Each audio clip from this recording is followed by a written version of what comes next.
All right, hello, good morning, everyone. Are you able to hear me now? Can everybody hear me? Perfect. All right, thank you. So, my name is Stephanie Duplay. I'm a career advisor with Career Development Experiential Learning. I'm joined by my colleague Nicole, but she's going to introduce herself as well after. And today we'll be looking at how you can use your GA and your TAship for your career development because it's a fantastic opportunity. And there's actually quite a bit that you can use it for. And if you take advantage of that, then it can really help you out in your career. So just a note that this session is being recorded, just so you know. And I'm now going to hand it over to Nicole, and she's going to introduce herself and a little bit more about our office as well. Hi there, everyone. Yeah, my name is Nicole. I am a career advisor at our office, Career Development Experiential Learning, with Stephanie, and we also have other career advisors. And we do offer, a lot of services. And at the end of the workshop, we'll let you know some of the services that you could take advantage of, and also that you could share with students, that you are in the courses where you are a J or a TA. So as Stephanie said, this is really a fabulous opportunity, and I know that a lot of you have already secured a position, and so congratulations on that. It's an excellent opportunity. So just to get started in terms of some housekeeping issues, we do really encourage your participation. So feel free to ask questions as they come up. And you can do that by typing your questions into the chat or comments into the chat. If you would like to actually speak, that's good as well.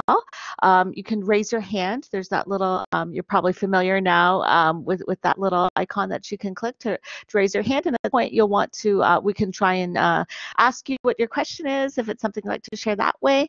And then you'll obviously have to unmute yourself. So that's important to remember as well. So we'll definitely try to, as they come up, answer the questions.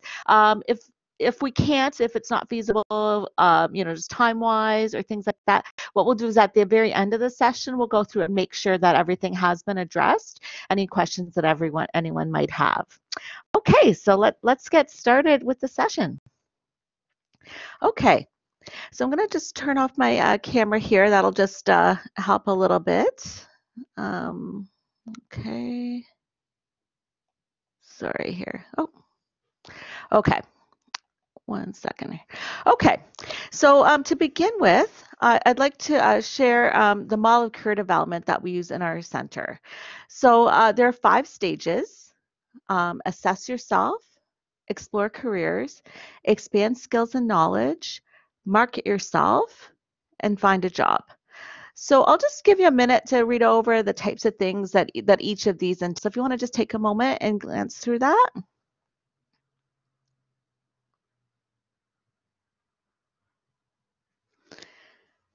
Okay, so one thing that you might notice is that the arrows in the middle go both ways. And that's because career development is not a step-by-step process where you complete stage 1, assess yourself, and you move on to explore careers, and you would never go back to assess yourself again. That's not how it is. It's more of like a fluid, dynamic process. It's a continuous process that you'll continue throughout your whole life. So our workshop today will actually touch on all 5 of these components. And so as Stephanie said at the beginning, the title of the workshop is Using Your GA or TAship for Employment and Career Development. And so this sort of explains what that term career development means. So we're going to help you start thinking about how to make the most of your GA or TA experience so that you can assess yourself, explore careers, expand your skill set, during and within your experience, but also then afterwards you can use those skills to help market yourself and find a job. Okay.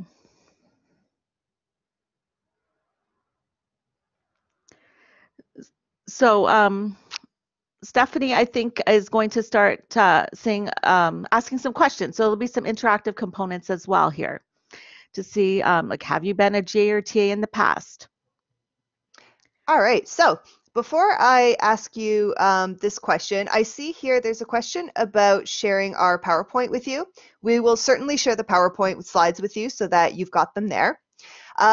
Now, I see some of you already answering this, which is fantastic. I'm going to put up a poll just so that we can see how many of you have been a GA or a TA or both maybe, or neither maybe, so that we can all kind of get a sense of where you are.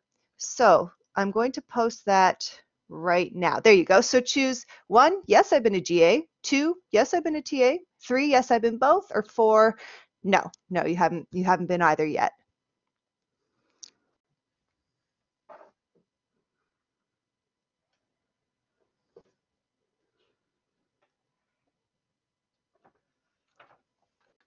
Okay, so it looks like for the majority of you, you haven't actually been a GA or a TA yet. So that's kind of exciting because then we can talk a little bit more about what you can expect and some of the things that will actually help out your career there.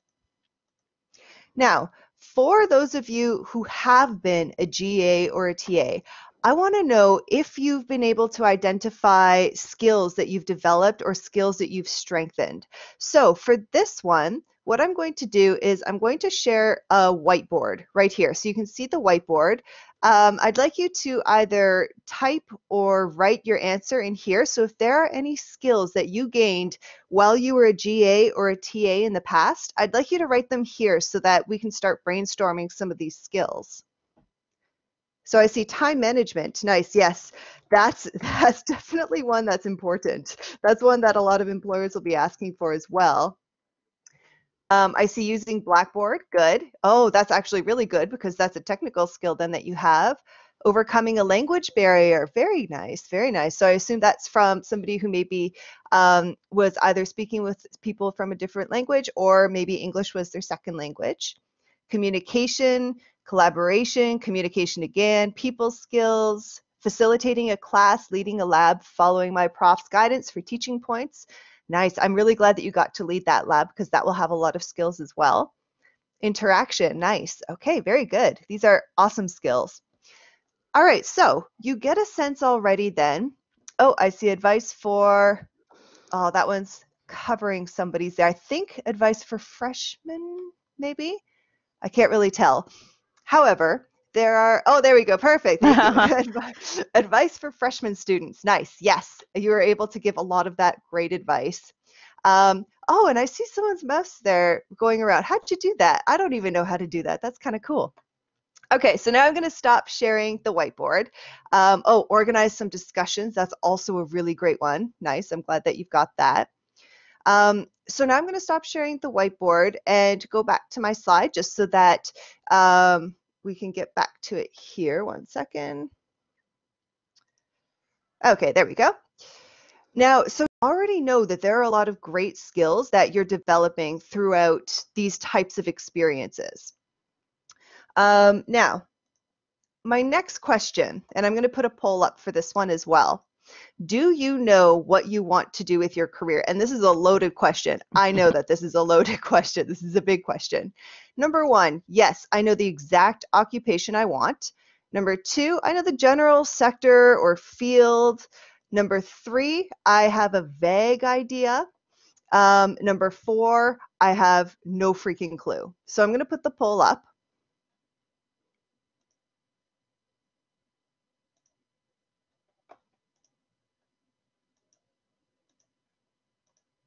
There we go. So now the poll is up, and you can choose there if you do have somewhat of an idea of what you want with your career.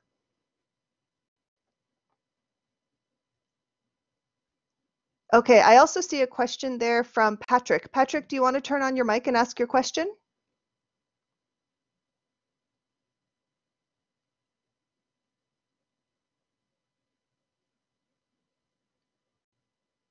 Oh, no problem. That happens. And the pointer beside it is how you can move the text boxes also.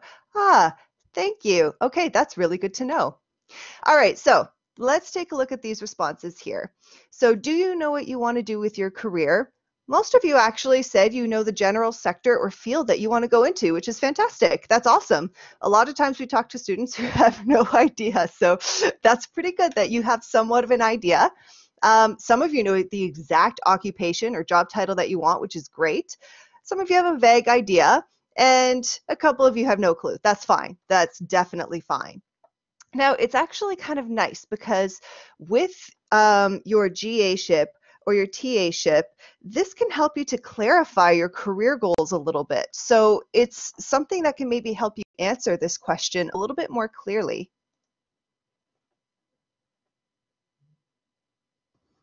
Yes, thank you, Stephanie. So that leads right into the next section, which is on clarify career goals and preferences. So we had a lot of the individuals said that they did have a sort of an idea of the sector, but maybe they need to get a little bit more clarity on what exactly they want to do.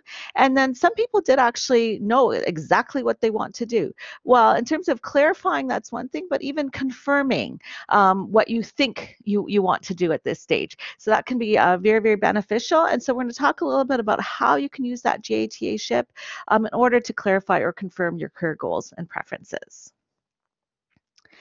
So when we looked at the career development cycle, we talked about assessing yourself. And so that's a really, really important part of clarifying your career goals. So you have to kind of ask yourself the question, like, what do I have? So in other words, like, what do I have to offer an employer? So what skills do you have? What knowledge, education do you have that would really allow you to contribute meaningfully? So if you kind of look through some various, you can do sort of an inventory. Think about the experiences that you've had. So I mean, obviously, now if you're having the opportunity to do a GAship, TAship, that's going to be an experience where you can, ponder, what you've learned about yourself, what you've learned about the skills that you can offer the employer. But think about other things you've done. Of course, paid work is important, but things like volunteer work or even things you've learned through travel experiences or even through any clubs or sports activities. Now, through your education, so all of the courses that you've taken towards your degree, and some of you are in graduate school, you've taken lots of courses. You've gained a lot of knowledge and skills, and that's something you have to offer an employer as well. Any skills and abilities, and someone's even asking, what are soft skills? And we will be addressing that as we go further. So if you notice on here, it says transferable and soft skills. So those are skills that aren't just like technical skills, like knowing how to use a certain software, but things like being able to communicate well. And as that comes up further along, we'll find out that that's really highly valued by employers. So when Stephanie put up the whiteboard and some of you were talking about some of the skills that you've gained, some of those are more what would fall under soft skills. So things like time management, the collaboration, providing advice. Some of those skills do fall under that transferable soft skills, communication, collaboration, things like that. So when you're doing your self-assessment, you also have to think of your own personal attributes. So things like your characteristics, personality traits, behaviors, work habits.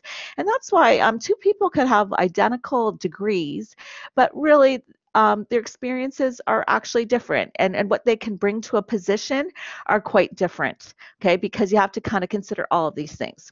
So I mean, so often what happens is we're so busy, let's say, doing our job. So let's say we have a job, whether it's being a TA or whatever job that you might have, and we're busy doing that, and we kind of don't recognize all the skills that we're using. Sometimes we don't realize everything we've learned along the way, and that's why sometimes you have to take that time and actually reflect and think about what it is that you have to offer. Okay, so that's the first step is what do you have? And then the next step, well, what do you want? Okay, you have to think about what really interests you and what values are important to you. You also have to consider the type of lifestyle that's important. Okay, so for example, like finances might be more or less important to you. Some people, it might be very important that they, earning a high salary is what they're going to take into consideration. Other people might take other things into consideration. We all need to earn some money, but for some people, it's not maybe as important as it is to have a flexible schedule or to be able to travel. Or geographically, some people maybe do not want to move for whatever reason. Other people are very, very willing to move for a job opportunity. Some people actually, that would be their preference. They really want to be able to move somewhere else. and also your work style or preferences. And those can be really highly individual. So even if you haven't been a TA or GA before, you're probably just from having been a student, you probably kind of realize, the way that you prefer to work or to study might not match what everyone else does. So let's say even for studying, some students would like things to be perfectly quiet. Other people like if there's noise in the background, they like hearing music. So it's not a question of anything being right or wrong. It's a question of what's your preference. Okay, so some people like a busy atmosphere. Some people like things where it's more quiet and they can focus. Some people like working and collaborating with others. Other people like to be more of an individual contributor. So there's, you have to kind of think about, well, what do I want for my career? So there's kind of two sections there, reflecting upon and assessing what you have, and also reflecting upon what you want. And during your time as a J or TA, you'll start to realize things that you do enjoy about it. How could I find something similar in a future job that I might enjoy? And sometimes, again, in terms of reflection, sometimes we're just very busy and we know I love this job or I hate this job, but you don't really understand what it is about that job that you really enjoy, or what it is about that task you enjoy. So by doing more reflection, you can kind of figure out, well, even if I'm not doing this exact job in the future, what elements of it do I actually enjoy that I'd like to seek out again? Okay, so those are some things that you want to consider in terms of your assessment. Great. Something else, I remember reading that the work style and preferences, if those align with your preferred work style and preferences, then that was actually one of the factors that was most highly correlated with job satisfaction, which I thought was interesting. And it does kind of make sense because, like, if you work in a job where the work environment isn't good, you're probably not really going to enjoy that. But I also wonder how this pandemic might be changing that for some people. If they're really used to working with people and now they have to work at home or something, then I don't know. It just makes me wonder. It's interesting. Yeah, no, that's an excellent point. Yeah, and also people might yeah, they might discover things that they didn't realize about themselves. They might say, I would love working from home, and then they do and they don't, or vice Yeah. versa. So a lot of times, yeah, we kind of maybe make assumptions about ourselves, and that's why it's good to test out things and try, let's say, a new position and see what you can learn from it. So yeah, excellent point. Makes sense though that would align. Yeah, yeah, definitely. Okay, so something else that you want to do is you want to be able to really learn well from the things that you do within your employment experience. So asking yourself these questions on a pretty regular basis can be really beneficial. And then actually taking notes on some of these things can also be beneficial so that you can take some of these lessons and put them forward in your career so that you can continue to excel. So for example, ask yourself, when was I challenged? And what exactly was that challenge? Was it something that was a little bit more social? Did it have to do with the task itself? Did it have to do with the way that you did the task, your organization maybe? What communication styles were effective? You might find that there are communication styles that are effective as a GA or a TA that might not be as effective in another position, but I think you'll most likely find that the communication styles that are effective as a GA or a TA will also be pretty effective in other positions as well. So that's something that you can really take from and look at when you had a great communication and what happened from that and how you did that. Also look at your communication fails though. This one I actually had years ago. I was working in a nonprofit and I had a community partner that I was working with, and we were discussing things over the phone for one of the projects that we had to do. And when it came time to actually do the project, she didn't really acknowledge that phone conversation. And she said something about, oh, I don't really remember that. And so it ended up being a big problem because we couldn't hold this person to their word. And so what ended up happening was we had to, because it was nonprofit, we had to report back to our funders. So I ended up going through all my emails and I finally found something where they did write this in writing. But because of that communication, problem, what I ended up doing now is when I have a phone conversation, I'll also send a follow-up email just to kind of verify that that's what happened in the phone conversation. So that was a communication fail that I had that I really learned from, and it's helped me out quite a bit within my career going forward. Also look at when you felt overwhelmed. Overwhelmed doesn't necessarily have to be a bad thing, and it could be that you were overwhelmed maybe because of the content, because it was new to you, or because they're really busy, or because maybe you didn't quite prepare properly for it. But looking at when you were overwhelmed, if you start to see patterns in that, then you can start to hopefully take some steps to avoid becoming overwhelmed in the future. Look at when you felt a sense of achievement. And this can be really beneficial as well, because you might not realize that some things give you a sense of achievement. If you, let's say you feel this really great sense of achievement after you grade a student's essay or something like that, then you might want to reflect on the fact that perhaps you feel that sense of achievement after you've evaluated something. Or if you feel it after you talk to somebody, then that's something else that's great. And then you can take that and look at your future career goals and how they fit into that.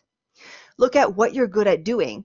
This is good for not just things like your self-confidence, because you're like, oh, I really rocked that, I was good at it. But it's also good because if you did something really well, then you can take that and bring it into an interview when you're speaking to employers, and you can provide them with evidence of times that you did really well in your career. And then, of course, when did you fail? And we all know that you're going to fail. Everybody fails. But the important thing is then to look at what you learned from that failure and how you can help prevent it in the future.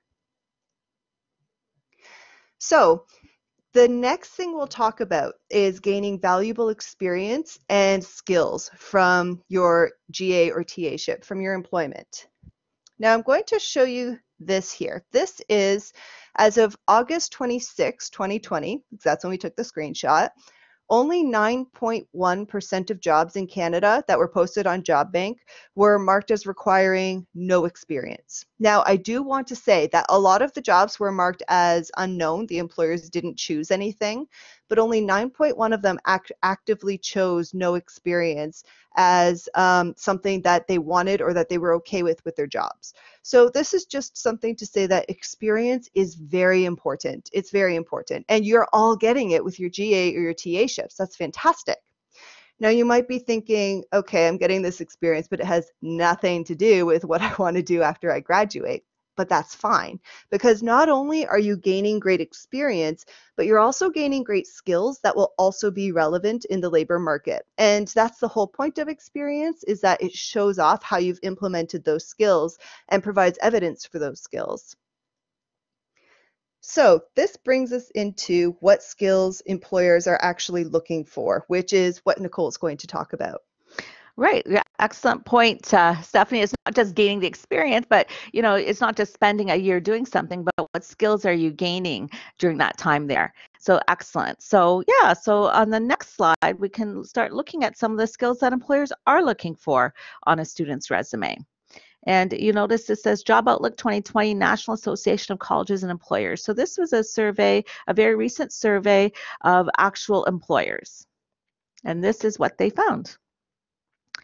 Okay, so let's take a look at a few of those things like problem-solving skills. Number one, ability to work in a team, strong work ethic, analytical quantitative skills, communication skills, leadership, communication skills that are verbal communication skills, initiative, detail-oriented, technical skills. And so what's interesting here is that it's sort of like not just a field-based. Like this is like almost every employer actually. So, you might be, at the beginning we said what are you looking for in terms of a career? And we didn't ask what your career goal was. But you know what? Probably no matter what your career goal was, these are very, very valued skills.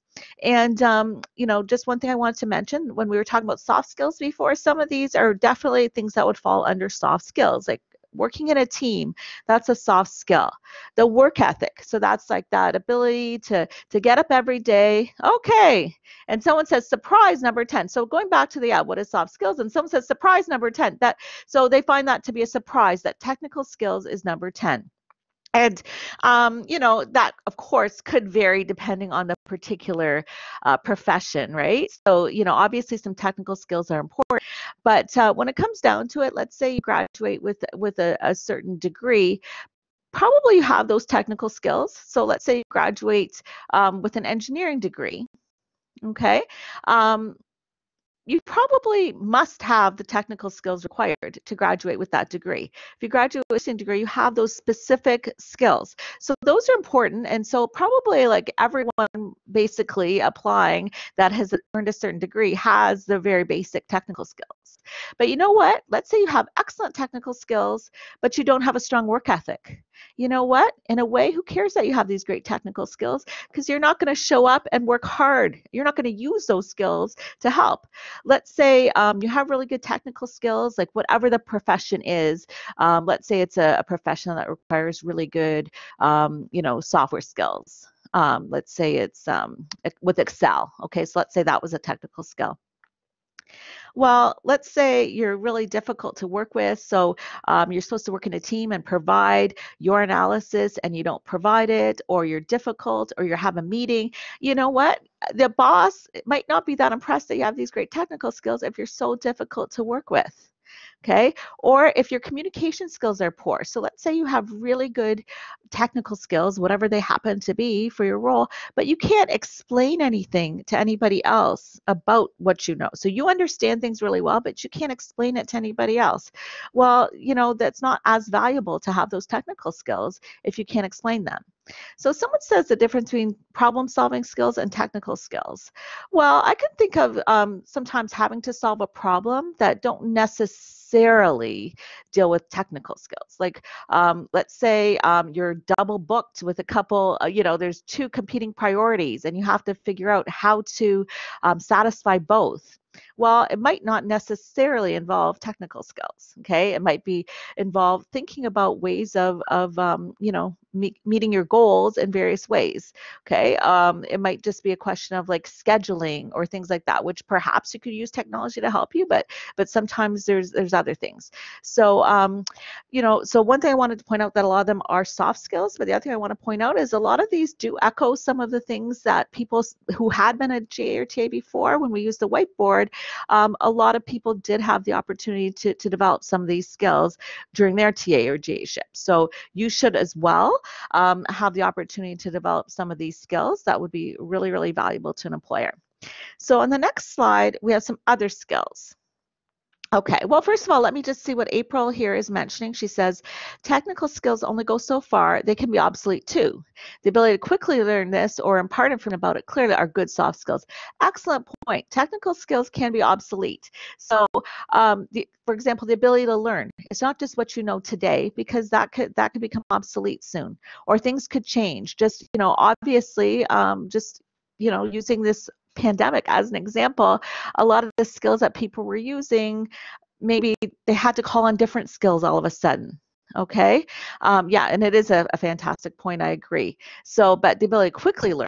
So, because whatever skills you come in with, they could be obsolete in a few years. Okay, new technologies could come around, and so you were great with your technical skills before, and they're not as valuable anymore. But the person's able to learn new things could do very well. Okay, and it says some of the team members works more than others. How it measures ability to work in a team.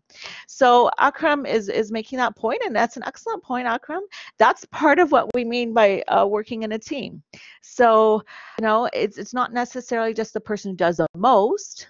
Okay, some of working well in a team is, let's say, motivating the other people to work in a team. So some people, depending on how they approach their teamwork, they're able to sort of get work out of other people, or and again, that could be a problem, and that could lead to things like conflict, and that's really important. That's an important soft skill as well. How do you handle a disagreement? How do you handle conflict? And this is something that's exactly the point. Okay, that's a skill. It actually is a skill to learn how to work well in a team, because a lot of people, if they just had to do something on their own, they could go do it. If it's as a team, maybe they can't approach it exactly the way they wanted to approach it. Okay, maybe they'll have to do things a little differently. And you working as a TRGA, obviously you're in collaboration, let's say with a professor. Okay, so it's not like you just doing things exactly the way you want to do it. Maybe there's more than one TA that you have to talk with. And some of it will be, helping your students develop teamwork skills as well. Let's say there's a group project, and you hear about things all the time in a university when there's a group project and one person's not pulling their weight, things like that. And so as you're learning, let's say the technical skills involved with putting together that group project, you're also kind of along the way learning, how do I handle this? How should I say this? How should I approach this? Because so and so hasn't submitted the part we need. How do I deal with that? Okay. And you're learning that too as a student, but you're also learning that as a TA. So to look at this other slide, similarly, this one, it says 2022 skills, because this was about the future of jobs. And that was, this list was generated in 2018. And when I look through it, a lot of them sort of are similar to some of the skills through the previous survey. So things like critical thinking, problem solving is number one, and we see complex problem solving is also on this list. Technological is at the bottom. Again, they talk about technical. Now, of course, things have changed a bit, as we know, and probably some of those technical skills, ability to use technology, maybe that's been increased, even more so. But a lot of these skills are things that you can develop. And if anything, I think some of them are even more in demand now, given the changing nature of work. You might have heard a lot of people work from home. You as a TA or GA will probably be working from home. So that requires, a lot of creativity, originality, initiative. Initiative, definitely, because people who are working from home have to kind of do things more on their own. It's not somebody sitting right next to them, sort of encouraging them. But attention to detail, you'll probably gain that, let's say, through grading, things like that. A lot of you went through some very challenging times recently, and that resilience, and here you are today, right? So obviously you're resilient. You went through a big challenge. We all did in March when things just sort of changed. A lot of you were taking classes, and all of a sudden the format changed, all sorts of things. But you're back. You're taking on this new role, GATA. So that's demonstrating resilience. And it's also demonstrating flexibility. So all of these things are still very important. So the idea is you can develop and strengthen these skills while you are a GA or a TA. Okay. So next, we'll move on. Okay. Okay, so you know that these are the skills that employers are looking for. So you know that they're important skills. You can't just say to an employer, though, I have an amazing attention to detail, or I have amazing complex problem solving skills, because it doesn't really mean anything to them. They're looking for evidence of those skills. So what you have to do is you have to prove to employers you have them by giving them examples of times when you've implemented these skills in the past. That means, though, that you actually need to have the opportunities to develop these skills during your employment. So if you go into your GA or TAship with this in mind, then what you can do is start keeping an eye out for opportunities to gain experiences that will allow you to demonstrate these skills. So let's say something like, I don't know, let's say something like critical thinking. You know, the employers are looking for some sort of critical thinking, and it's not really something that you've had the opportunity to show before. In your GA or your TAship, you still haven't quite got that opportunity. So what you decide to do is ask the professor, hey, I would really like the opportunity to maybe show this skill. Maybe I can do something like create a rubric for this assignment so that I can show that I'm able to create criteria and demonstrate critical thinking in that aspect, or something along those lines. And then because you've looked for that opportunity, because you've taken some steps to get that opportunity, you now have something that you can put on your resume to show the employer that you have that skill.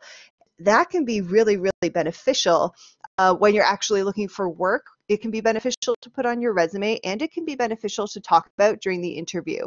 So this is something that, of course, during your GA or TAship, this is important to look at. But it's also important to look at in all of your other volunteer or work experiences as well, because it's something that will allow you to develop those skills and prove to employers that you have those skills. Now, so let me just get this here. Okay.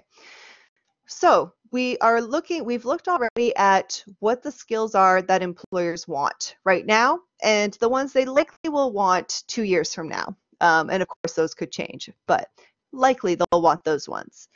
So, and you've looked at how you can start to get an idea of looking for opportunities to develop those skills. But another really good way to ensure that you've got them is to first look at what you've done or what you will be doing and break those tasks up into skills.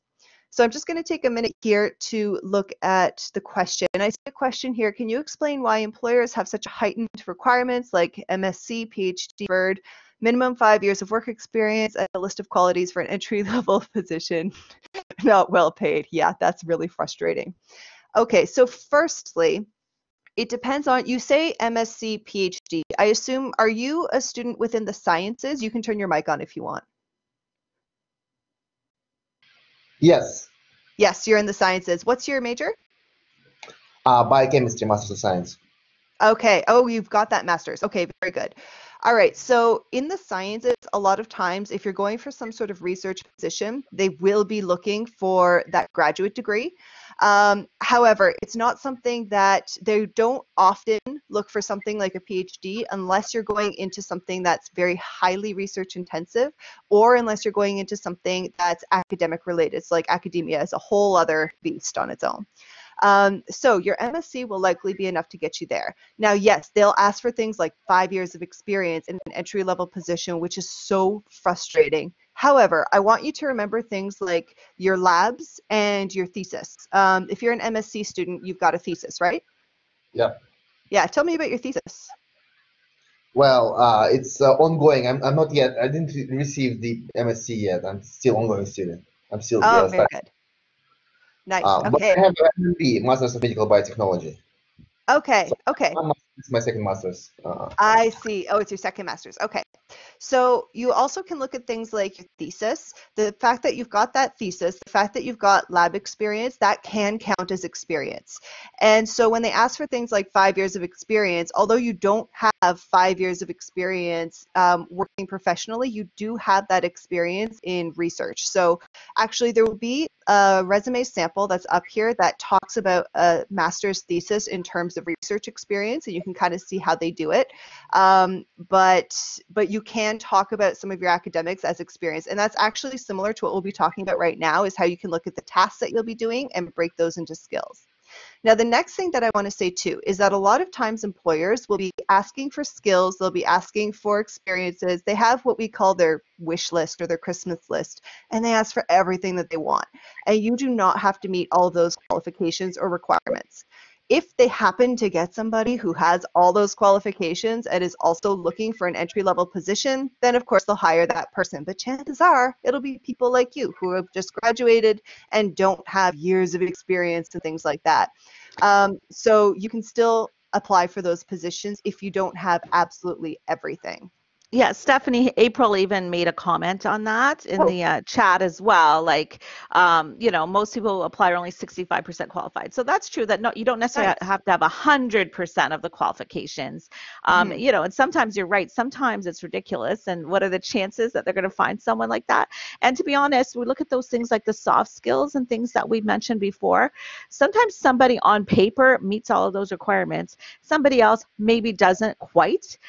When they have the interview, they might actually end up preferring the person who doesn't have every single item on that list. If, let's say, they don't communicate well during the interview and things like that. So, yeah, you don't necessarily need 100% of the skills, but definitely it's frustrating. And, that's, there obviously is competition because, you graduate, a lot of other people are graduating, you're all looking for work. There's competition. So they figure, well, we might as well try and get this if we can.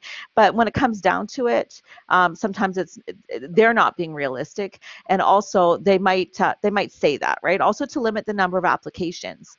If they Hmm. just had very, very few qualifications listed, all of a sudden they're going to get 1,000 applications of people with absolute, like not even close to being able to do the job.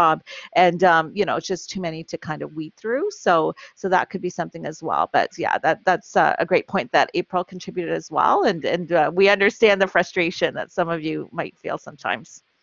Oh, it's so frustrating. So yeah, just so frustrating. Some of those job postings are ridiculous. But if you do take the skills that you've gained during your academics and your research and your thesis and things like that, then you can market yourself as having experience. We can help you with that in our office too. All but it right, is thank frustrating. No problem.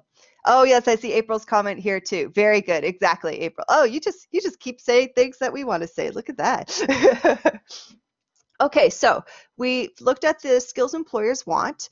Now let's take a look at how you can identify the skills that you've demonstrated, because we actually find a lot of times students don't realize the skills that they have. You all have so many skills, like so many of them, but sometimes I think because you're surrounded by other students who also have all these skills, you don't really realize how special they are. So let's take a look for a second at the tasks that you'll likely have as a GA or a TA. Now, obviously, some of these will be a little bit different this term because of the pandemic. I don't think any of you will be proctoring an exam this term, but I can't say that for sure. So let's take a look at some of these tasks and some of the skills that are needed for these tasks. So the first one, let's look at graded student work. Now we see this on resumes all the time, graded student work. And employers might be thinking, well, I don't need you to grade work. So they might not really pay close attention to that bullet point because it's not something that's relevant to them.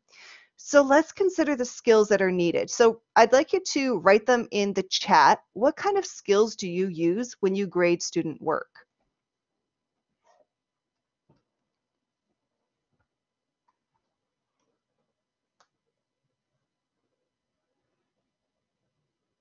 Yes, definitely attention to detail. Very good. I mean, unless you're doing it really poorly, then attention to detail is definitely something that you demonstrate there. I see here precision as well, for sure.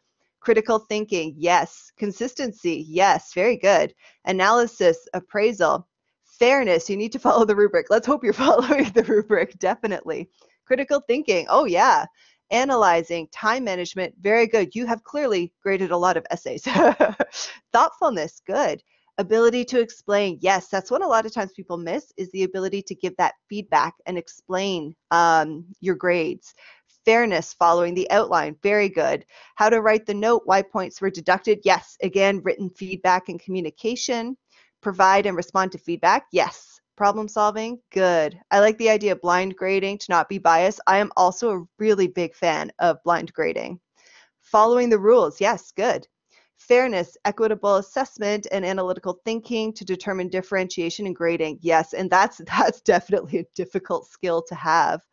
Communicate why you gave certain marks, very good. Being understanding, yeah, sometimes you do need to be understanding. And constructive criticism, awesome. You guys are good at this. I think you actually have all the example ones that we have on here. I think so, yeah, and I could just add, Stephanie, yeah, they did a great job with coming up with all of those, and you know, I've actually from previous roles that I've had, I've graded thousands of essays. I can't tell you, and you guys have come up with a lot. But one thing, like things like sticking to the rubric, that's really valuable, and but. That's where the critical thinking comes in sometimes, because sometimes you are looking at it, you're trying to follow the rubric and you're trying to be fair, and sometimes like, you know, it would be so easy if everything was just cut and dried, like, okay, that clearly goes in here.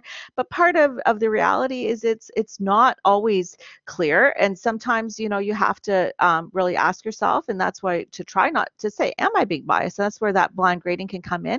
But really, it's a very in a way a very challenging task, like, because look at all the skills that are involved in there, and those are things that, yeah, if you can, let's say, provide valuable feedback. So let's say if in a work situation, if an employer asks you, can you read this report and give me some feedback, what are you going to say? Can you just say to the employer, you know what, I'd give you a C on that? No, they're going to want to understand, you know, how could I improve it, what part isn't clear, things like that. So those are all excellent skills. You guys did a really, really good job on coming up with those. I just wanted to mention that you did a great job.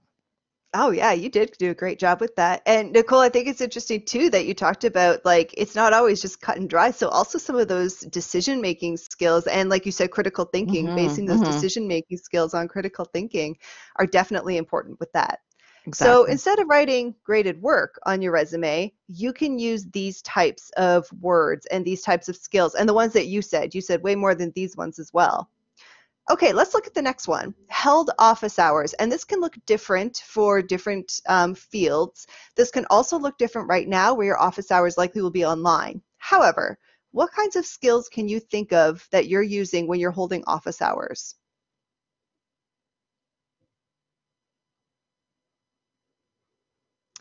All right, we've got time management. Yes, definitely. Interpersonal conflict resolution. That's very true because sometimes you'll get students coming in and worried about something that you have to solve, which comes into problem solving. Good. Patience. Or Yes. we mentioned earlier Consistency. about teamwork issues. I know that students could come Yes. and say, "Oh, the other students in my team aren't contributing," and things like that. So yeah, that as well that would probably Oh, come into that's conflict so true. resolution. Or two students coming together with a disagreement, and they want to do the essay this way. I think they're wrong. We're supposed to do it this way. Yeah, definitely. Oh, yeah, that would definitely fall under conflict resolution. All right. We've got patience, consistency, discipline, perhaps. Consistency, definitely, yes. Communication, flexibility, flexible times, yep. Support, triage, upset students, definitely. Cooperation, good. Being willing to help outside of the office hours if the student has a scheduling conflict, yes. And that shows a lot of adaptability and empathy as well, because you'll be helping the student that way. How to describe the problem in a clear way. Oh, for sure. Yeah, that's important. Communication skills, the ability to assist and provide academic guidance. Good. Ability to direct students to useful resources. Nice. Assist in knowledge development, empathy, and understanding soft skills. Excellent. Very good. You are all very good at this. Okay, so let's see what we have here. We do not have as many as you said, but we said oral communication, answering questions, anticipating needs, demonstrating empathy, problem solving. Let's now look at leading a lab. Leadership, for sure. Yeah. Yeah. I mean, it's got leading right in there. Leadership, especially if you've got a lot of different students that you're working with.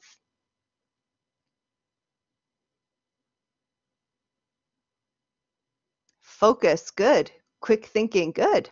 Adherence to procedures and safety rules, yes. And especially if you're going into a facility that's asking for some of those procedure, like the ability to follow procedure and safety, then that's something that you can point to. Communication, being on time, having all the information needed, yes, definitely. Adapting to classroom learning needs, good. Making each student's needs feel valid, yes, nice. Knowing the rules, good. Teaching, facilitating skills alongside ability to follow supervisors' guidance and prepare educational resources. Yes, definitely. Okay, very good. Now the next one is a little bit more tricky. I think so anyway, because you don't normally think of proctoring an exam as being something that has skills. And if you put this on your resume, firstly, a lot of employers won't know what that means. They don't remember what proctoring an exam means. And secondly, again, they're going to be like, well, I don't need you to do that. So what kind of possible skills could be involved in proctoring an exam? Sustained focus, yes, definitely. That is boring. You have to pay attention for a long time. Supervision, good. Time management, yes. Fairness, good. Attention to detail, oh, for sure. You have to really pay attention. Responsibility, yes. Answering questions, definitely. And being able to also know when you can't answer a question and have to call the professor over, good. Fairness, accountability, leadership roles. Very good. Awesome. Okay. So I think that you all get this pretty well. Questions are sensitive to answer. Yes, good. Written feedback, perhaps. Yeah. If you end up in the situation, ability to efficiently and effectively address academic dishonesty, definitely. And that also shows a lot of decision making and responsibility just within that as well. So very good. You are all very good at this. So again, demonstrating reliability, close attention for a long period of time, verbal communication, giving instructions, etc. So I think you all get this, which is fantastic because this is a difficult thing to really grasp sometimes. And if you write your resume using these words instead of these words, that's going to be beneficial. Now, not just for writing your resume, though, it might be where you're applying for a job that's asking for something like the ability to demonstrate empathy, and you're going through your work experiences thinking, when have I actually done that? This can help you to then take a look and be like, oh yeah, I did that as a GA or a TA, and it can help you to market yourself for that position and can help you to really know what kinds of positions that you can apply for because you'll realize that you might be more qualified for some of them than you thought. Okay, so now you've identified the skills that you gained that are relevant. Now it's time to look at how do you market them to employers, because just writing these on your resume isn't going to do it. Like I said before, you need to kind of link them to an experience so that it shows evidence of those skills and so that the employers know that you've actually demonstrated them in the past. So I'm going to start by giving you a poll here, and I'm going to put up the poll in just 1 second because I think it's going to block it. So first I'll read them out. So which of the following best demonstrates communication skills? Number 1, excellent communication skills. Number 2, excellent communication skills demonstrated by my experience communicating with students. Number 3, explained complex concepts clearly to students in ways that facilitated understanding. Number 4, used fantastic communication skills as a TA. So let me put up the poll right now. There you go. If it's blocking, you can also toggle it down.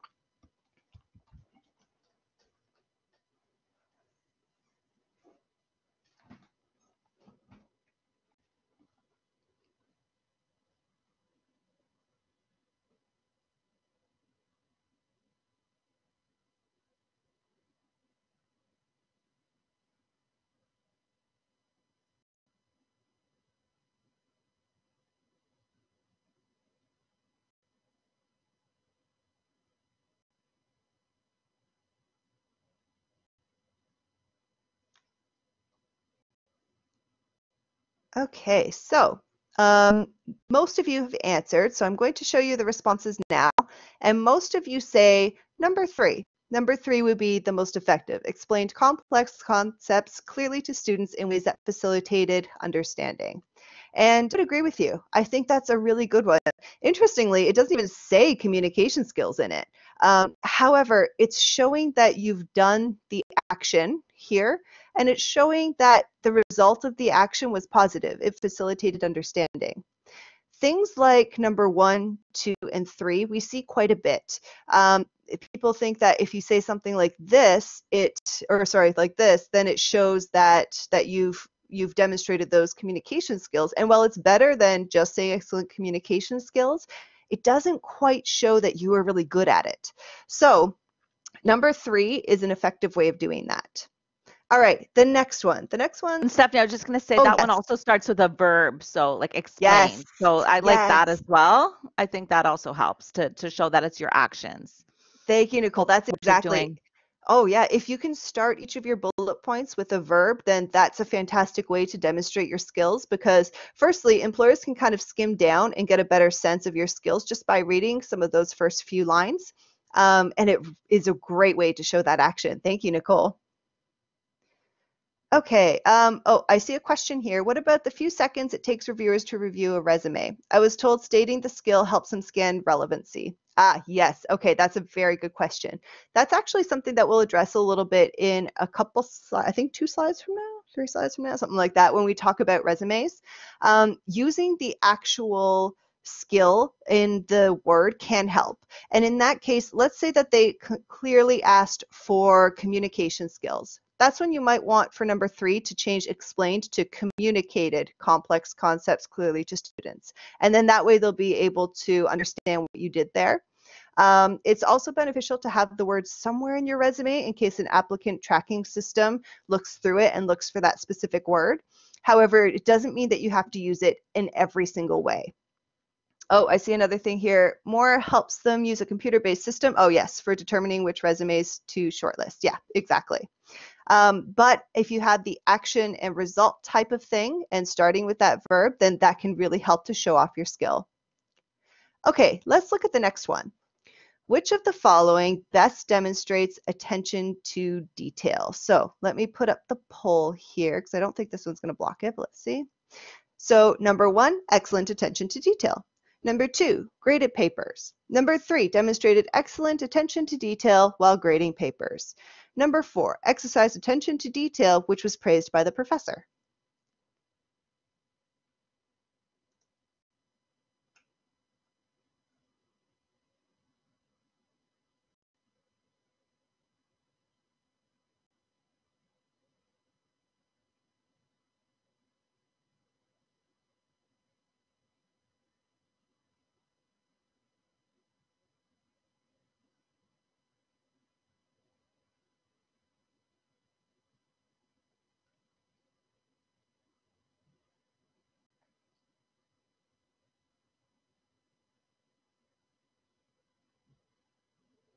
Now, when you're filling that out, I'm just going to address the question in here.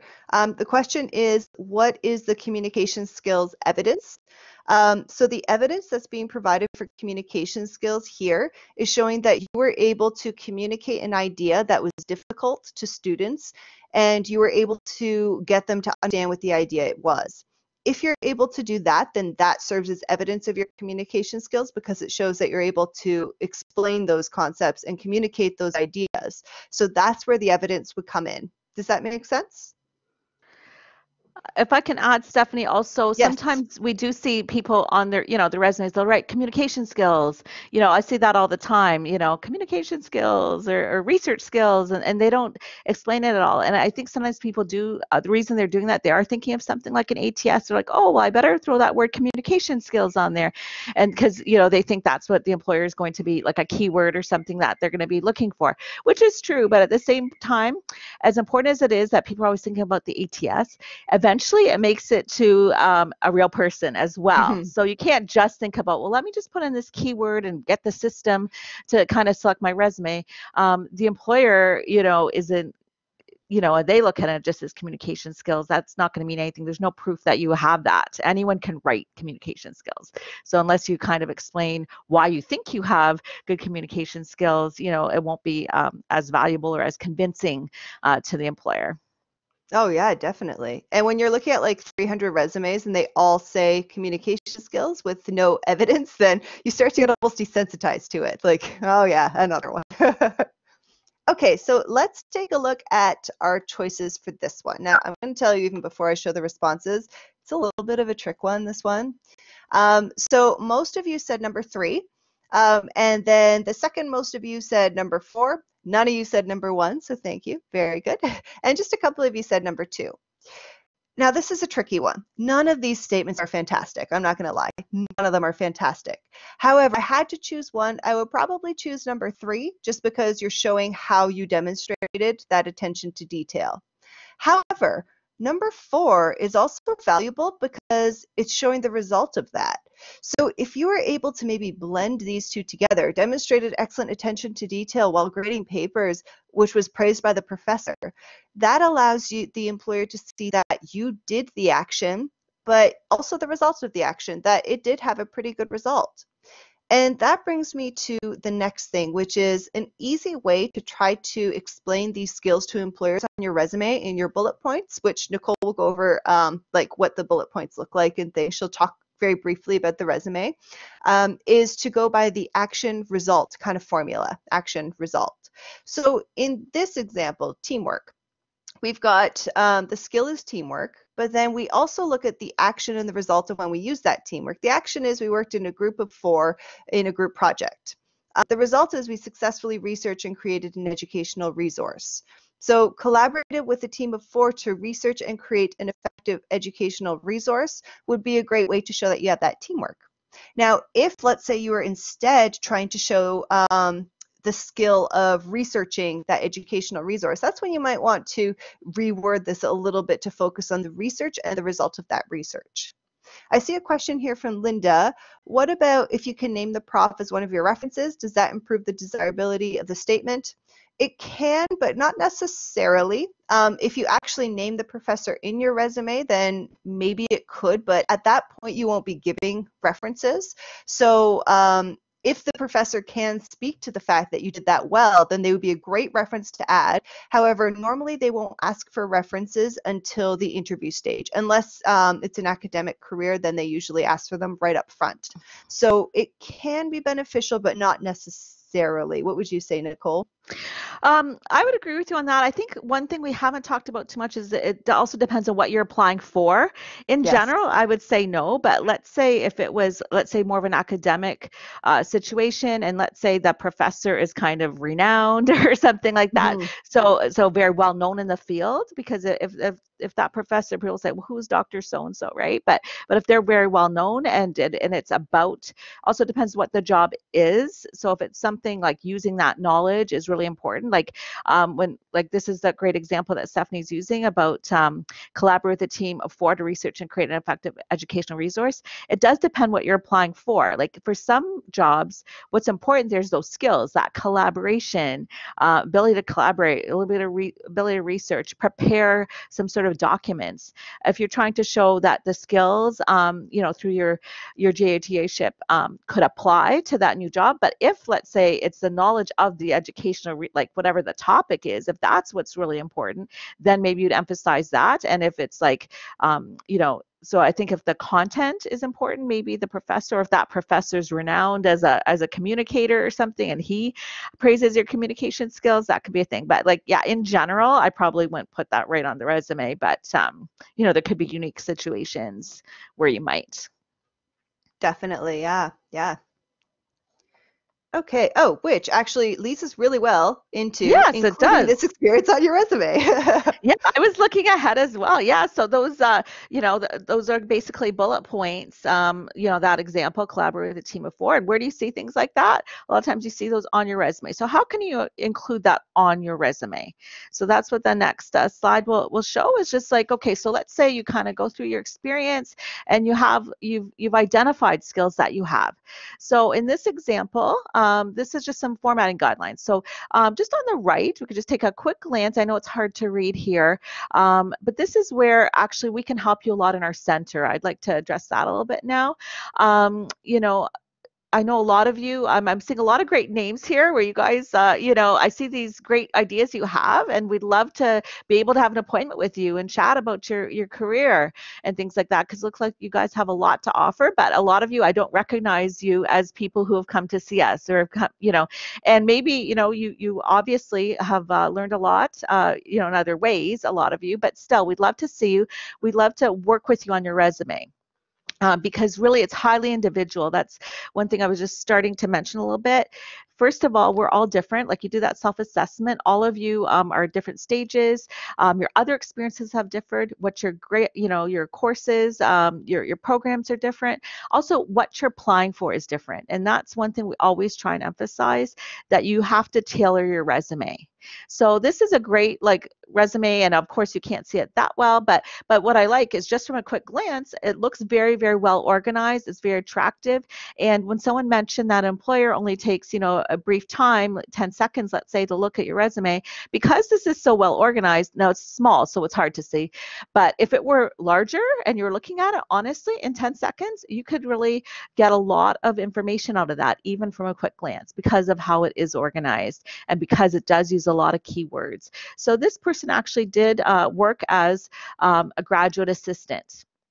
And so you could see how they did it, and you see how you typically start with highlights of qualifications. Sometimes we call it a profile of skills, and in that case, again, it has to be tailored to what you're applying for. Okay, so you can kind of get an idea there. Some of the different sections, like education, obviously, if you guys are recent or current students, recent graduates, your education will probably come next. Relevant work experience, research experience. That's a way, as Stephanie had referred to earlier. Perhaps you have a thesis or some sort of capstone project, or something like a major assignment, whether it's a thesis or something else, that really can demonstrate skills. So it's hard to see there, but you see things like analyze survey results. So that ability to analyze results, or do interviewing, or things like that, writing findings, those are applicable even if you're not really applying to a job that's just called like a research job, an academic job. A lot of employers, they have needs to analyze data, to conduct surveys, things like that. So that's where those skills could come in handy. And then additional work experience. So there's various ways of organizing your experience, whether it's work experience, volunteer experience. In this case, you might have relevant work experience in a separate section compared to additional work experience. So depending on what the job is, that you're applying for, there's some some of your experiences maybe are more valuable than others, and you want to kind of give them more prominence on your resume under relevant work experience. And then let's say you had part-time work, let's say at a retail, establishment or a restaurant or something like that. Well, maybe that would go more additional work experience, but it's still valuable. Customer service, for example, at Freshco in this case, there's still great skills that you gain about providing quality customer service, but maybe that's not the very first thing you'd highlight. Again, of course, depending on the job that you're applying for. So in terms of some general formatting, you really want a clean, easy to use, easy to read font, okay? And, there's no one particular one. Sometimes people like to use Arial, Calibri, something like that. Again, this goes back to the idea of how long an employer looks at your resume. If it's really hard to read, like, they're probably not going to catch very much when they look at it, okay? We say 10 to 12 size font. You can use larger headings, and especially your name, okay? You want that to be more prominent. When we say use the same font throughout, again, that's for the simplicity. That's where, when I look at this, it's really, easy to read, but if it was like a bunch of different fonts throughout, like, it wouldn't look so good. And in a way, with it being sort of shrunk down there, you can see even better like how it just looks really nice and easy to follow. Consistency is important by that. So for example, we see education here. It looks like it's capitalized and it uses this sort of red color, so you should do the same thing, let's say, for relevant work experience, for research experience. For all of those, you want to use the same, to be consistent in that way. List experiences in reverse chronological order under each heading. So that's why sometimes you will divide the relevant work experience with additional work experience, because by reverse chronological order, that means start with the current or most recent and work your way backwards. So sometimes our most recent isn't the one we really want to focus on. So you don't necessarily want it to go first, right? So the way you get around that is under the additional work experience, maybe it's first there, but your relevant work experience you put up, higher up. You put that section higher. We say no more than 2 pages. That's, for most jobs, especially like any industry jobs. I mean, if you are looking at, there could be some rare exceptions. Sometimes for some government positions, you could go longer. And of course, when you're, if it's really an academic, and some of you might be looking for academic careers, and we also help you not so much with a resume, but you'll probably be using a CV in that case. So, but for a resume itself and for most positions, you don't want to go more than 2 pages. But that's where, like, having an appointment with us where we could really talk about, okay, well, this is an exception. This is a time when you might want to use 3 pages or things like, we can really help you on with the individual, sort of questions. Like, obviously, this is a little bit more general. Consistent margins, bold titles is a good thing. No spelling or grammar mistakes. Even again, we talked about attention to detail being very important. So if somebody has a bunch of mistakes on the resume, what does that say about their attention to detail? And often we also talked about they might receive like 100 several resumes, many more than they could possibly interview. You definitely don't want to give them a reason to sort of cast you aside. So really proofread, double check, as many, more than you think you need to, okay? The whole thing, give it to someone else to look at. Really want to do that. So I think Stephanie answered the question. Yeah, we don't recommend a picture. Someone asked about Odette, if they're allowed to book an appointment. Well, Odette has excellent career services available to you. And so that should be your kind of first stop. And because they do work closely, like with, let's say, employers, they, like, let's say, I don't know what your major is, but for example, they're kind of very aware of what, let's say, accounting firms are looking for, things like that. So, it's probably great to use the Odette Career Services because that is what they focus on. But you are allowed to book an appointment with us, definitely. You are as well. In terms of someone else, a quick note, it can take dozens to get an interview at a subsequent position. So tailoring to a group of positions and just make individual changes to summary qualifications helps keep applications more manageable. So that is a point that you don't have to start from scratch every time. And so a lot of times, yeah, if it's a very similar position, you can make some tweaks. So that's a phrase that I use sometimes, is sort of tweaking it. Okay. And again, yeah, if it's something that is quite similar to a previous job you've applied for, yeah, it makes sense to use that, because you've already, like when we talk about some of the wording, like when we talked about collaborate with a team of 4 students to do, I mean, sometimes those things, they take a little while to come up with a way. And so if you've refined that, and so you've done a good job at, let's say if it's a job that's I don't know, let's say that is a teaching position, for example, and you don't necessarily need to change it for every single school board, okay? Because you've already done a good job with that. But so yeah, you can tweak. And I guess what she's saying is that, you might have to apply to 100 places. And if you spent hours and hours and hours on each one, starting from scratch, so definitely that is a good tip.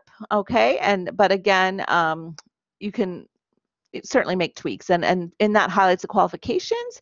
That's a good place to do that as well. Okay, talking about things that psychology majors can apply for. We do have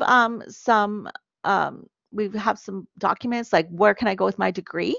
There's also things like the experience maps that can help. Yeah, we can help students with that. We have some tips and, kind of, I don't know if we can go into all of that right now. I mean, a lot of times, psychology, a lot of times you might need, oh, thank you. So Stephanie has posted a resource that could be very, very helpful through the job bank. Okay, so where people go after their psychology degrees, for example, using the job bank does have a tool that you can use. But we also have some other documents that perhaps could be helpful. But I would certainly recommend that you, yes, so maybe psychology you could look up, but you can look up other majors as well, of course. So that would be a great thing for you to share with students. But again, encourage students to come to see us as well. Okay. And again, it's hard. We can't always just give just general advice. Sometimes we have to talk to someone to really kind of understand, what they're looking for, what they're interested in, things like that. But yeah, that could be an excellent tool. So yeah, so this is a quick look at the resume. Someone asked, where is your office? And we could mention that at the end. We saw a share of our office is on the first page. As you know, right now we're doing some appointments through things like MS Teams or through the phone. So it's great. You can do it's really good though, actually. People can even share their screen, things like that. So we can have these great meetings with students still, and using technology. So we encourage you, but also we encourage you to encourage students to definitely make use of our appointments. Okay, and the same sample resume. I don't. Stephanie, are we able to share the resume with them too, or how would that work? Yeah, maybe we can do it where we share the slides with the GATA network as well as a resume sample, and maybe they can make it available to you. Hopefully that's something that's doable. Yeah. Okay. Yeah. And I mean, but really at any time, if you, contact us, we could help you with, resume samples and things like that as well. There are also a few available on our Blackboard site, and we can mention that again after. So we have lots of things available for you. Okay. So, okay. Okay, so the next thing we're going to do is we're going to do a bit of an activity. And the point of this activity is so that you can be the employer for a second and you can see how things best describe the skills that you need. So I'm going to first put a link in the chat, and I would like everybody to open up that link in a new tab. I'm going to give you a second to do that. And in this link, you're going to see this same slide. So this slide is saying that you're hiring for a Starbucks barista. The skills that you need are communication skills, interpersonal skills, time management skills, problem-solving skills, and memorization skills. Now, just going back to here, see this highlights and qualifications part? That's what you're going to get here, is you have out of 3 candidates their highlights and qualifications or their profiles or their summary part. So you can't see the rest of their resumes. You can only see their profiles. Now, is everybody able to open the link? Can I have just a couple people say yes if they're able to open the link? Okay, perfect. Okay, what I'm going to do is I'm going to put you into breakout rooms. Please bear with me. I've never used breakout rooms before, so if this messes up, just sit tight and I'll bring you back to the main room. But I'm going to put you into breakout rooms of about 4 people. And in your breakout room, I'd like you all to, you can probably turn your mics on, that would be easier, but you can also use the chat if you want. I want you to decide who you would hire, candidate 1, candidate 2, or candidate 3. And I'm going to give you about, I don't know, 2 to 3 minutes to talk about this. And then we're going to come back and take a look at who you chose. And it's interesting because a lot of times people have different opinions about who they would choose. So I'm going to put you in your breakout rooms right now. Again, if anything does go wrong, just hold tight. I will bring you back to the room.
Again, for different, All right. and it's without the self-posting basically. Nothing or actual communication. Does it make sense? Okay, I think we're coming back to the main room. Okay, we're back in the main room now. I don't think that worked for every group. I know the group I was in, I don't think anyone could hear me. And so I'm not sure if that actually worked for every group. Also, I think something went wrong on my end because it kind of kept me in the dark for quite a while. So the breakout rooms may not have worked. However, if it did happen to work for you, then that's really good. What we're going to do instead is I'm just going to give you a couple of minutes to read through these different candidates. And then I'm going to put up a poll so that you can show me which one you would hire. And then we'll talk about which one it is. So I'm going to put the poll up now. It will block the screen, but again, you can toggle that down if you want to. And then once you have had a chance to make your decision, you can choose which one you would choose.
And Carla says, I would look for other resumes. They don't like any of the resumes. Okay, so let's take a look at what you all said. So most of you said number 2. Some more of you said number 1, and some of you said number 3. So I know which one I would choose, but I'd like to hear from some of you. Is anyone feel comfortable turning on their microphone and telling me which candidate they chose and why they would choose that candidate? Yep. Or why you wouldn't choose any? Let's hear. Yeah. Well, the reason I chose candidate number 2 is because pretty much candidate number 2 stated everything he or she has done, and we can deduce the skills the candidate number 2 has from whatever he or she was doing Mhm. without boasting. So basically, candidate number 2 is just boasting. Excellent communication, academic average 93. That's just too much. Candidate number 3 is between number 1 and number 2, so still not the point. Candidate number 2 would be, I think, the best option. Awesome. Thank you. Okay. Let's hear from you with your hand up. I would choose candidate number 3 Mhm. because I find that the candidate has the ability to remember and execute complex instructions. So if they're working at Starbucks, they might need to remember complex instructions and orders. So I felt like that would be the most important thing about the job. All right. Thank you. Good. Anyone else? Yeah, let's hear from you. So I chose candidate number 2, Mhm. and that's because every single point they make attributes to communication for one of them, time management for another, problem solving and memorization for another. So they didn't specifically state that they had the demonstrate that they had the skills. Right. Okay, good. Nice. Thank you. Peter? I prefer the candidate 1 because this candidate has 1 year experience working in Tim Hortons. Tim Hortons is similar as the Starbucks, and also they sell coffee and some muffins, and also they said demonstrate the empathy and the caring towards students. That means they have empathy to the customer, and also they have excellent communication to maybe to handle the everyday work. So I prefer candidate 1. Thank you. Thank you. Good. Does anyone else want to add to that? Candidate number 3, and it's because of he or she have the ability to work with Microsoft Word, Excel, PowerPoint, and Outlook. And for example, you can use Microsoft Excel to for problem solving. And yes, it's mentioned in the skills that need to for hiring. Okay, good. Okay, can I just add, Stephanie, that Yes, I was going to ask you next. I was gonna say number 2 as well. Like, agreed with a lot of the students had selected number 2, and I agreed. And like somebody mentioned, the items in the profile do correspond very well with the skills that are listed at the top. But the good points that some of the others made, like for example, experience working at Tim Hortons. I mean, that's a valid point, I would say, actually. And so the ability to remember and execute complex instructions, that's also an excellent point. And I think one thing I just wanted to mention here, because obviously we only have an hour and a half and we're almost done here, we can't go through everything, but if you think about things like interviews, that could be actually a place where this could come through. So let's say you actually had those 3 candidates. You wouldn't, and the employer wouldn't hire you just based on your resume. You have to get the interview. So based on this, I'm saying number 2, but you never know. If I were able to bring all 3 in for an interview, that's where they would be able to actually explain how they would handle certain situations or tell me a story from the past. And my opinion might change. Right now, I'm thinking candidate number 2. Thanks, Nicole.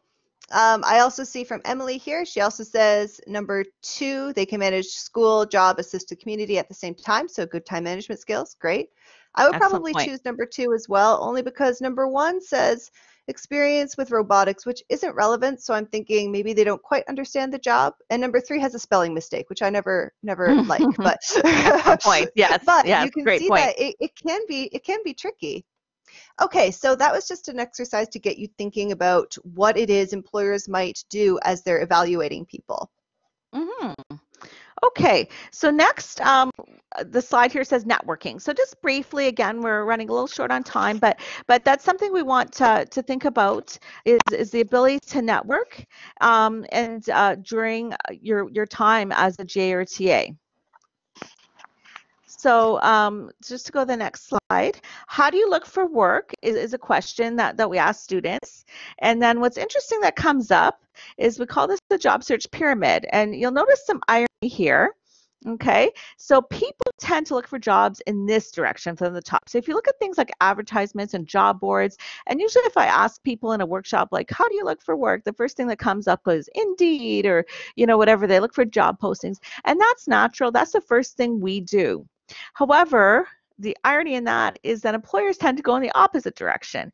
They start from things that are at the bottom, things like internal promotion. So you have an employer already working there that you can move up, somebody that's worked there as a temp or a consultant. They also will talk to existing staff, like, do you know anybody? Because you understand what this job entails. Do you know anyone who you think could be good? Then the networking, word of mouth, and that's where that networking comes in. Oftentimes, that's where jobs happen. So if you'll notice, this part here, we call that the hidden job market. And depending on what you read, sometimes they say 80% of jobs are actually found through that hidden job market. So if you focus exclusively on the top, the ads and job boards and things like that, you're only seeing about 20% of the jobs that are available. So you really want, it's really important to use networking as well. That's not to say you can't use all. If you're actually looking for work, you shouldn't exclusively use one method. Okay, so yeah, use as many methods as you can. But if you stick to just the job boards and things like that, you're missing out on a lot of opportunities. A lot of good can come from networking. So how can you develop your network when you're a TA or GA? First, it says know your professors and fellow students. So this is the time to actually try and connect with people, develop a relationship, take a real interest in the people that you meet. So, your professors, they may have great contacts. And if you're somebody that, you barely ever speak to them, things like that, you just kind of follow orders without developing that relationship, asking them questions, they're not as likely to kind of see you as somebody that that they can recommend or things like that. Using LinkedIn, and we have some great things, like some great workshops that Stephanie does a great workshop on using social media, but LinkedIn is a great way to collaborate. You should definitely, you can put in this experience as well, should be on your LinkedIn profile. You should become active, liking and sharing things. You can ask for contacts. That's through, your professor may definitely have contacts.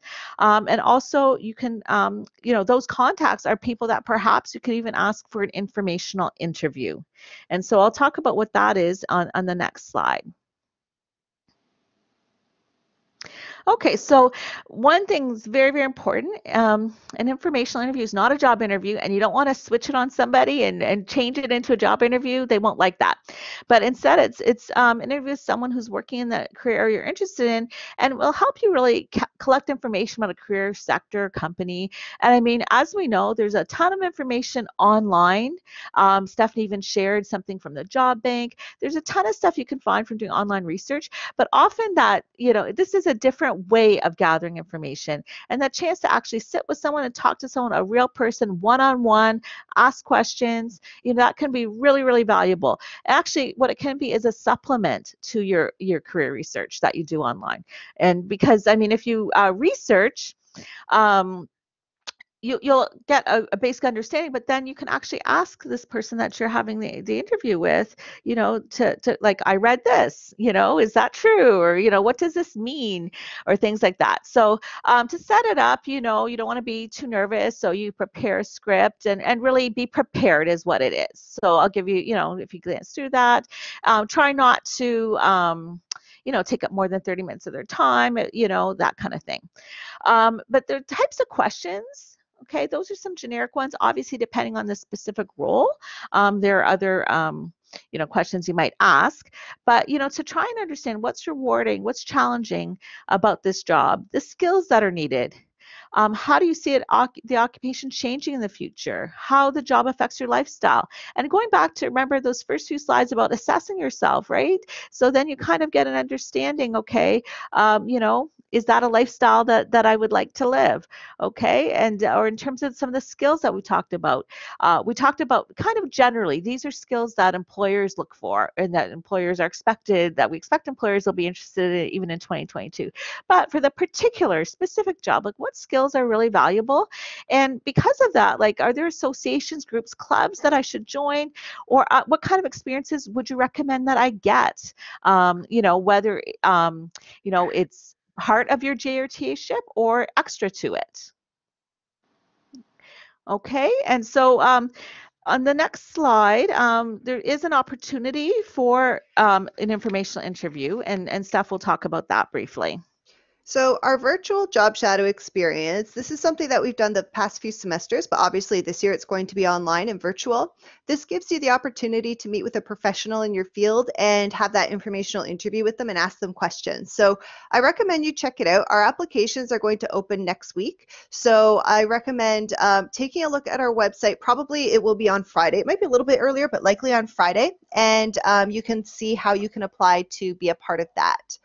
I also see a comment here, if recall serves me correctly, University of Windsor has an alumni mentorship matching program of some sort. Oh, we do have 10,000 coffees, so that might be the one that you're thinking of. Are these types of questions that you can use if matched in a situation like that? Yes, definitely you can. Yeah, for sure. Oh, 10,000 copies. There you go. Excellent. Excellent. Yeah, very good. Finally, last thing that I want to mention is one way that your GA or TAship can help your career is that you can get some references from it. You will likely need about 3 references for every job that you apply to, and they likely will need to be people that can speak to your ability to work. Usually they're asked for at the interview stage, but not always. Sometimes they're asked for in ahead. You do want to make sure that you make a good impression on your professor or your supervisor, whoever it is, so that they can speak to that ability and your work ethic, and so that they'll give you that really great reference. Make sure, though, that you ask them ahead of time for that reference. You don't want to just kind of spring it on them. So ask them if it's okay if you use them as a reference.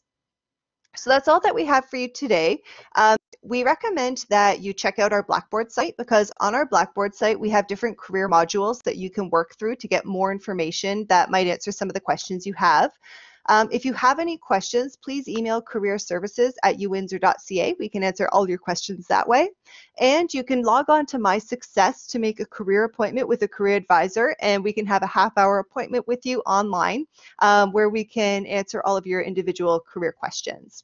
So I do understand that we're out of time now, so please feel free to go if you want, but I'll hang back for a couple of minutes just to answer any questions that you might have. Thank you.